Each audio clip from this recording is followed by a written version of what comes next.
Hi guys. Nagluto dai ko opan guys, gulay. Nagluto ko guys. Muna ako ang gulay gikuha ganina guys. Yan, limpyo ko sa kong garden. Dayon guys. Ako lang ni siyang gigisa og lamas, sibuyas og ahos. Dayon guys. Ano na siya guys. Pagkahuman guys, ato siyang kayo na guys.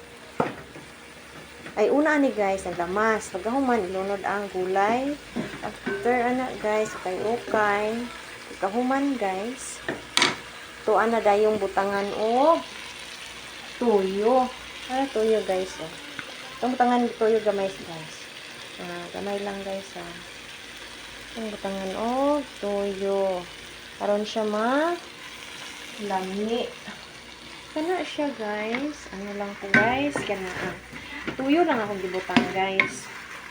So, no need na ako magbutang og mga bitsin guys. No need na ako magbutang og bitsin guys. Kaya because, kaning bitsin guys, ay kaning tuyo guys, na siya bitsin guys. Simplada na magulang tuyo guys. Alam ko yan ng tuyo guys. Kasi, nag-work ko before ng factory guys. Ako naging timpla ng mga toyo, suka, ketchup. Ako yan guys, nagtimpla sa una guys. Nag-work mga factory sa una guys. Kasi kanang toyo guys. Ano na siya tanan guys. Nakatimplada na guys. Ayan guys, luto na.